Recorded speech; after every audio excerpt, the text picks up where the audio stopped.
এখানে আবরার ফাদকে হত্যা করা হয় এবং পরবর্তী বিভিন্ন ক্যাম্পাসে আমরা দেখি ছাত্রদের উপর কিভাবে ছাত্রলীগ নির্যাতন চালায়। কিন্তু সেই সময়টাতে ক্যাম্পাসগুলোতে এমন একটা পরিস্থিতি ছিল যে পরিস্থিতি আসলে আমরা প্রতিবাদ করার মতো পজিশন আমাদের জন্য রাখা হতো না এবং ছাত্রলীগ সেই সকল যে প্রতিবাদ সমাবেশের মধ্যে হামলা করেছে। আপনারা দেখবেন যে 2022 সালে আবরার ফাহাদ স্মৃতিস্তম্ভর যে প্রোগ্রামটি করা হয় সেখানেও ঢাকা বিশ্ববিদ্যালয়ে কিন্তু ছাত্রলীগ হামলা চালায়।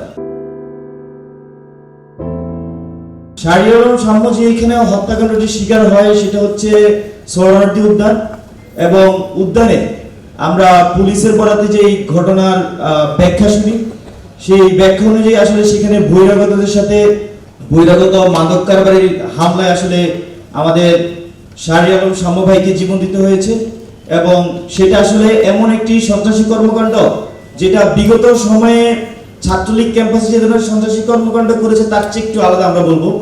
এই কারণে আসলে এই হত্যাকাণ্ডটা একটা বহিরাগত সন্ত্রাসীদের দ্বারা ঘটানো হয়েছে এবং ওরা মাদকের সাথে জড়িত।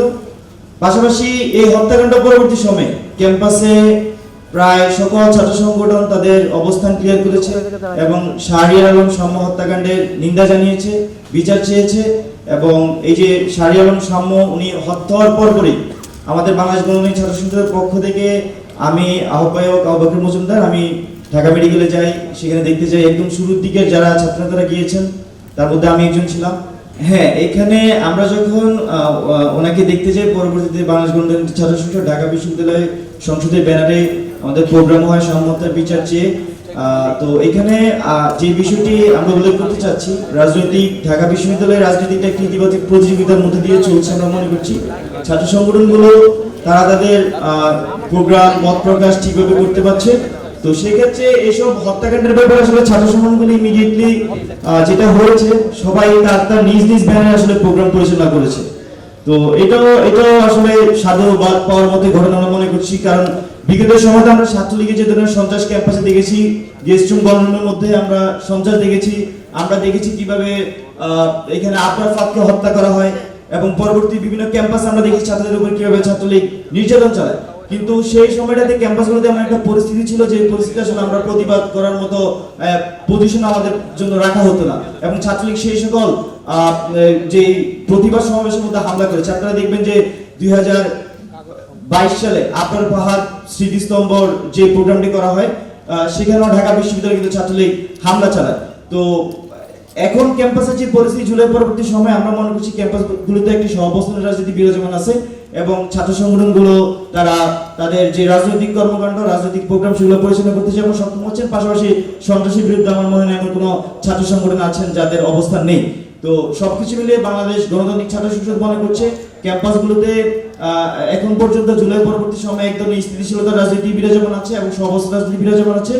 আর যে হত্যাকাণ্ডগুলো হয়েছে সেগুলো অবশ্যই দুঃখজনক।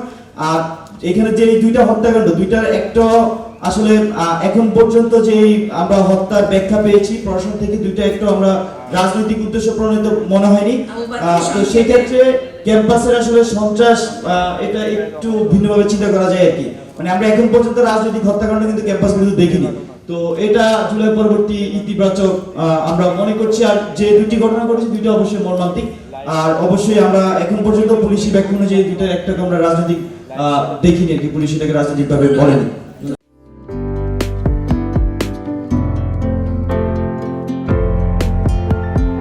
পহেলা জানুয়ারি 2025 ইউটিউব জার্নালিজমের অগ্রদূত changetv.press 6 বছর পেরিয়ে পা রাখল গর্বিত আমি অত্যন্ত আনন্দিত হলাম যে চেঞ্জ টিভি আগামী কয়েকদিনের মধ্যেই 6 বছর পূর্ণ করবে। আর হাঁটি হাঁটি পা পা করে চলা শুরু করে এখন সে বেশ দৌড়াদৌড়ি করছে বলা যেতে পারে। ও নামটাও অত্যন্ত বলবো যে সিগনিফিক্যান্ট, যে চেঞ্জ, এই গণঅভ্যুত্থান কিন্তু চেঞ্জ চেয়েছে। সেই হিসেবে তোমার টেলিভিশনের তোমার এই চ্যানেলের নামের একটা যথেষ্ট মিল পাওয়া যায়। আমার প্রত্যাশা যে এই গণঅভ্যুত্থানের যে প্রত্যাশা, যে আশা আকাঙ্ক্ষা, চেঞ্জ টিভি সেটিকে এগিয়ে নিয়ে যাবে। তোমাকে শুভেচ্ছা চেঞ্জ টিভি যারা সম্পৃক্ত আছেন, যারা কর্মী আছেন, সামনে পেছনে সকলকে আমার শুভেচ্ছা। changetv.press এক ফোঁটা হলুদ নেই। Online TV channel change TV 6 বছর ধরে ওনারা কাজ করে যাচ্ছেন। ইতিমধ্যে জনগণের হৃদয়ে স্থান করে নিয়েছেন। প্রায় 22 লাখ সাবস্ক্রাইবার আছে এর। আর যে কোনো অনুষ্ঠান 10 লাখের মতো মানুষ এটা প্রতিদিন মানুষ দেখে থাকে। আমিও এই চ্যানেল নিয়মিত দেখি। তো চেঞ্জ টিভির পক্ষে আমিরুল মোমিনিন মানিক সাহেবের উপস্থাপনা, প্রশ্নের ধরন, এগুলো জনগণ দেখতে চায়, শুনতে চায়। আমি চেঞ্জ টিভির উত্তরোত্তর সমৃদ্ধি কামনা করছি। changetv.press, এক ফোঁটা হলুদও নেই।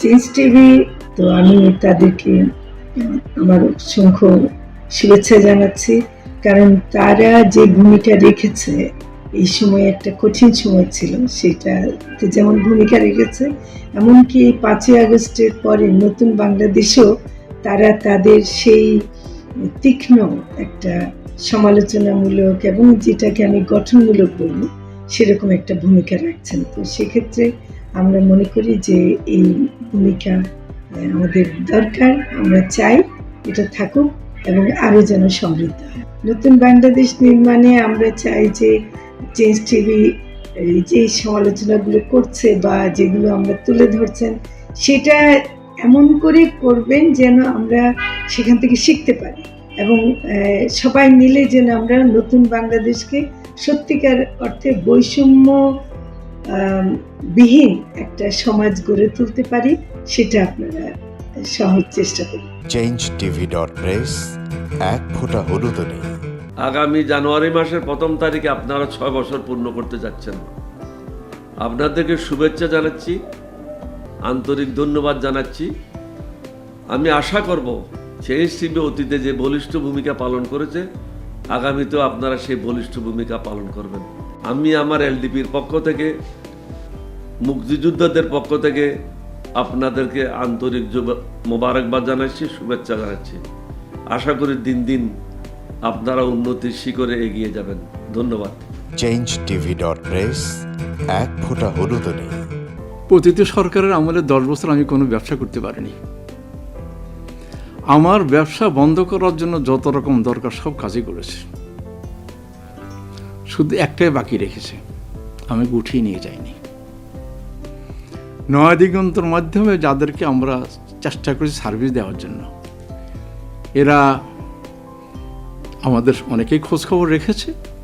ব্যস্ততার জন্য হয়তো দেখা সাক্ষাৎ হয় না, কিন্তু আমি একজনকেই পেয়েছি। তিনি হলেন চেঞ্জ টিভির আমিরুল মোমিন মানিক। উনি এক সময় দিগন্ততে ছিল, সেই হিসাবে আমাদের জানাশোনা ছিল। ওনার একটা ইন্টারভিউতে আমার খুব পছন্দ হয়েছে, সেজন্য আমি ওনাকে 10:30টার সময় ফোন করেছি। উনি উত্তরে বললেন, গলাটা খুব পরিচিত। প্রথমে হয়তো নামটা বুঝে সারেননি, আমার নামটা খেয়াল করতে, আমি সাথে সাথে নাম বলেছি এবং বলল যে 3 দিনের মধ্যে আপনার সাথে আমি দেখা করব। ওনার কমিটমেন্ট অনুযায়ী সেইভাবে এসছে এবং উনি বলছে আপনার যত দুঃখের কথা সব বলেন, আমি প্রচার করব। আমি সত্যি সত্যি ওনার কাছে খুবই কৃতজ্ঞ। আমার মনে যেসব ক্ষোভ আছে, যেসব দানা বেঁধে আছে, আমি কিছুটা হালকা হয়েছি ওনার সাহায্যে। আমি চেঞ্জ টিভির উত্তরোত্তর সমৃদ্ধি কামনা করি এবং ভবিষ্যতে যেন আমার মতো একজন নাম না জানা লোককে চেঞ্জ টিভির সামনে এনে তাকে যেন উদ্বুদ্ধ করে। changetv.press, এক ফোঁটা হলুদও নেই। চেঞ্জ টিভি গণতন্ত্র, ভোটাধিকার, আইনের শাসন এবং মুক্ত সাংবাদিকতা প্রতিষ্ঠায় দীর্ঘদিন যাবৎ কাজ করে যাচ্ছে। বাংলাদেশের মানুষের জনমত গঠনে এবং একটি সুন্দর বাংলাদেশ বিনির্মাণের লক্ষ্যে তথ্য এবং বস্তুনিষ্ঠ সংবাদ পরিবেশন করে গোটা জাতিকে তাক লাগিয়ে দিয়েছে। এক ফোঁটা হলুদও নেই এই স্লোগান নিয়ে কোনো প্রতিষ্ঠান, কোনো সংবাদপত্র এবং কোনো মিডিয়া কাজ করছে বলে আমার জানা নেই।